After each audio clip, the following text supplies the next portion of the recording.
Today I'm going to make a video about how to put together a fire using the two different ways that I was taught that I personally think are the best ways to do it. There are a million different ways to make a fire. These are two of my favorites.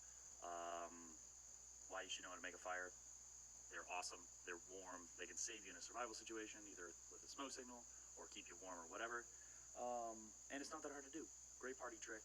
People love the dude that knows how to make the fire. Let's get started. All right, we're losing daylight fast here, so I'm going to get right to it. The two types of fires that we're going to talk about today are a teepee style fire and a log cabin style fire. They have, similarities and differences and, why you do one way or the other, but they both work.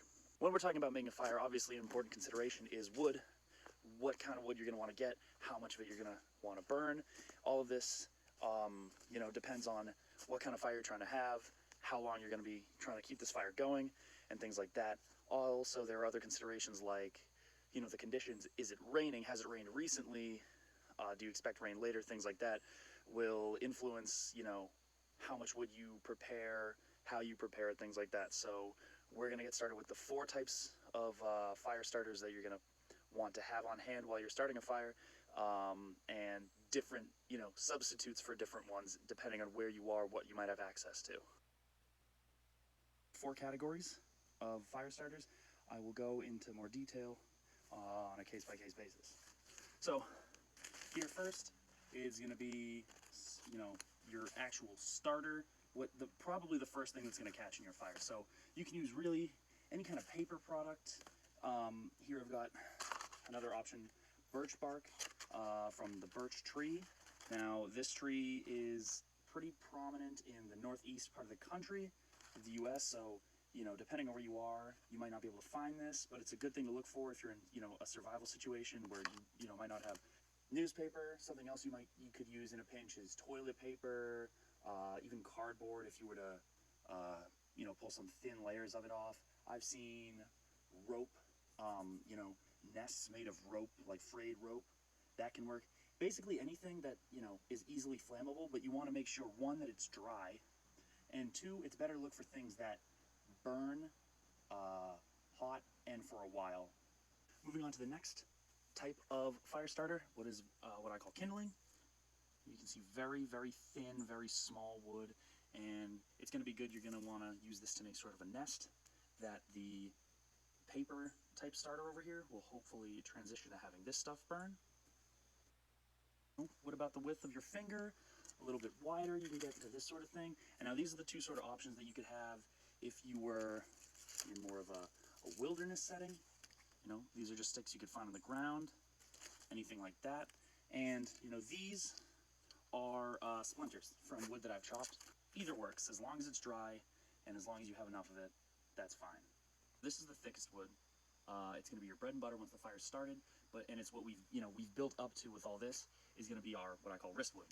On the left, you've got, if you've got logs to chop up and the axe and the know-how to do so, this is what you would, have for this, all the way up to, full-size logs like these ones. If you don't have access to an axe or you don't know how, anything like that, if you're just in the woods looking for wood, you're going to be looking for something more like this, this kind of thickness, and anything bigger, but this is about what you're looking for wristwood. Now, an important note.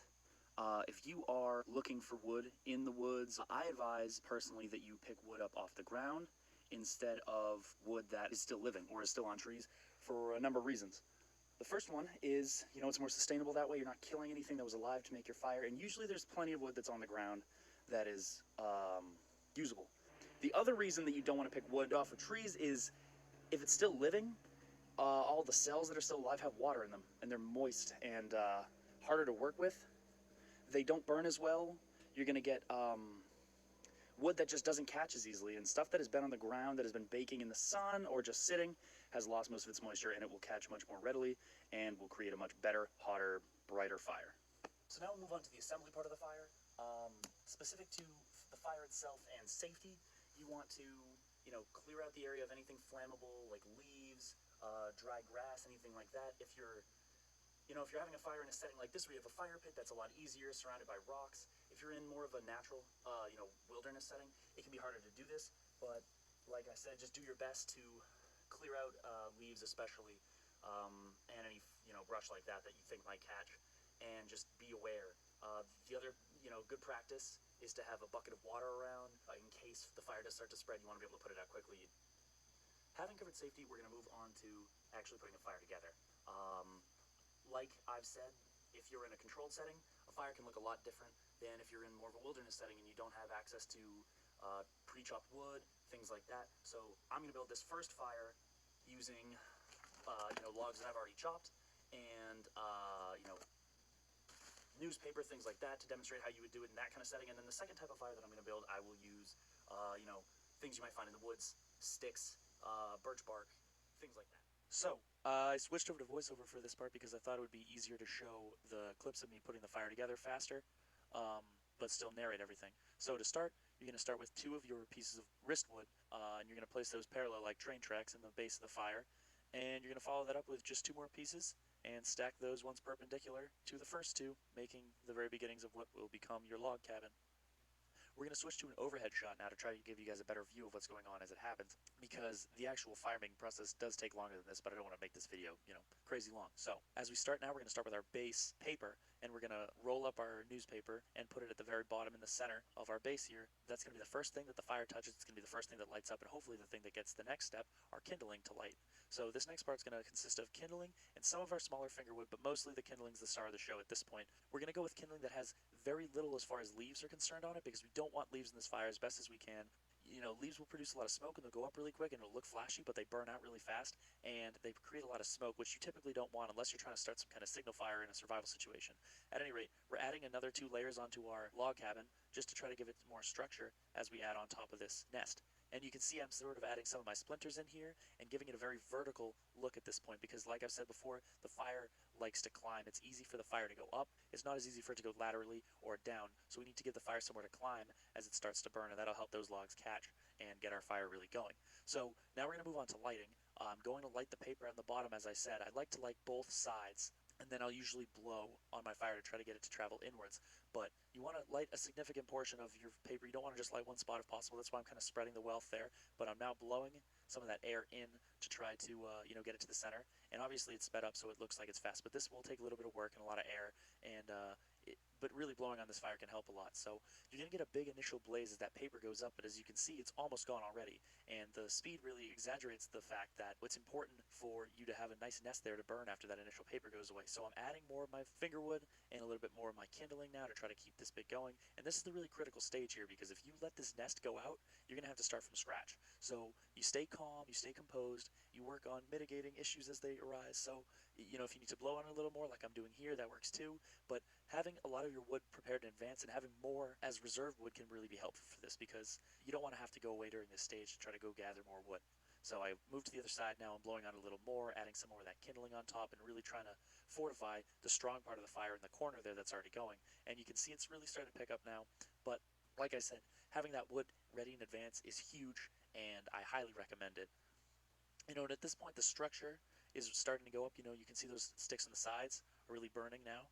And the whole log cabin structure becomes less important at this point. At this point, you really want to just work on adding some stuff onto the strongest parts of your fire, leaning more stuff up on the sides as I'm doing there. And, you can sort of start shifting stuff over to try to spread that fire. And this is the part where you're moving on to, that bigger fingerwood, even into that smaller wristwood. Some of these things that I'm putting on at this point are definitely in the wristwood realm. And that log that you can see there is a key example of that. I just added a couple of those more wristwood type pieces there and there, once again giving them somewhere to climb, and the fire's looking pretty good now. My little brother is here. We're at the sort of point where the main logs that we had in there have burned down a lot, and we're starting to get a lot of ember and coal development in the bottom. So this is the point where you could start to think about putting on a bigger log, something like this, even if you were to get ambitious and sort of just boom, huck a log on there like that. That's going to light up. So yeah, that's pretty much all you need to know about how to start a log cabin fire. Next, I'll demonstrate how to start a teepee fire, and after that I will show you how to put out a fire in a safe way. Howdy gang, welcome back to part 2 of the fire making tutorial. This part will be focused on the teepee style of fire making, and as you can see, we've got some bad weather moving through, but this provides us with a unique opportunity, which I actually didn't plan on, but this works out great, honestly, to show you what kind of adjustments you're going to need to make to your fire to make it wet weather fire, where either, you know, it's actively raining or it's just rained. In this case, it is still raining, but it was just pouring. So, you know, you're going to be dealing with wet wood. You're going to be dealing with gusts of wind, you know, things like that. So these are things that you're going to need to take into consideration, and that we will be taking into consideration when we put this fire together. So having, you know, all the types of wood and all that already covered, we're going to get straight down to putting this fire together. This teepee fire is going to be more of an unstructured fire that would be using sticks that you could find in the woods instead of logs like you would have that are pre-chopped in a controlled setting. As I'm demonstrating here, you are seeing birch bark, which we're going to use in place of newspaper here, and it is going to be the star of the show in this situation because it burns really great, better than paper, probably better than newspaper, and even wet, it can still burn. So if you look here, I'm trying to show you, it can peel really thin. And even if you encounter a piece that's wet in a wet weather situation, if you peel into it, the inside layers won't be wet. And you want to peel it as thin as you can get it, and it's going to be the savior of any kind of wet weather fire, and it's hugely important. You're going to want to peel a lot of it to create a really strong nest. In this example, I'm actually putting a little bit of kindling down first, just operating on the assumption that the ground in a wet weather fire situation is going to be wet, and you don't want your birch bark to get any wetter than it has to be. So I'm trying to keep my little nest of birch bark that I've assembled already, that I peeled off screen, above the ground and raised just to give it some air underneath and to keep it out of the water to try to get it lit. So on top of that, we're going to stack more kindling. This nest is going to look very similar to our log cabin nest, with a few differences, but they are very similar fires fundamentally, and all of the same kind of concepts go into it. It's just sort of a different way of putting it together. Now, this time, we don't have that outside structure, but we're putting more effort into that nest. So in a wet weather fire situation, this might make more sense because you're more focused on getting a strong fire going on the inside, and then you can sort of start to look towards those longer term wristwood type pieces after. But this nest is going to be strong, heavy on the kindling, heavy on the small finger wood, and we're really going to go all in here, especially on the prep work. You'd be super surprised how much wood a fire like this can eat up really quickly. We're putting some of those bigger pieces of fingerwood on there to try to give it something of a structure to work up, but like I said, the stars of the show here are the birch bark and all that kindling. Unfortunately, I lost the footage here, but once you get that started, it eats all that wood really quickly. You need to put a lot more on to keep it going.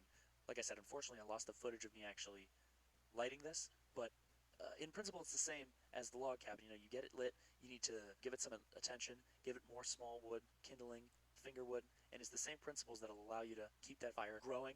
And as you progress up to wristwood where you want to be, that's the sort of, you know, that's obviously the end goal here. This fire, you can see, even in a wet weather fire, I was able to get it going, I was able to get some embers going, and this fire can be eventually built up to something looking more like this, where you've got your wristwood on now. As you can see in this, I will sometimes stack my logs around the sides to give them time to dry out if they're wet, and to heat up so that when they do go on the fire, they can immediately start contributing towards building this blaze up like we hope to do. And again, I apologize for losing the footage on this teepee, and I ran out of time to film all this. It took quite a while to put this all together. Well, this is a DIY on fire. Clearly not a DIY on filming yourself making a fire, which it turns out I'm not as good at. But I really enjoyed filming this for you guys, and I hope you guys, you know, were able to take something away from it, and that maybe this inspires you to build a fire on your own, or if ever you find yourself in a situation where you need to build a fire, maybe you can remember something from this to help you do it. Now, when you get to the point where you're ready to put your fire out, this is the part I said I'd revisit later. Instead of dumping the whole bucket of water on, you're going to want to splash it like you can see here.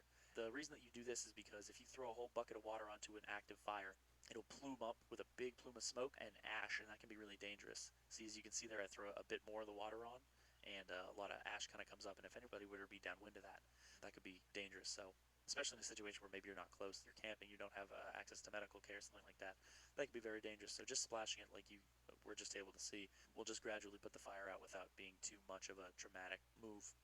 So thank you all for watching. It was a lot of fun putting this together, and, you know, I hope you enjoyed it.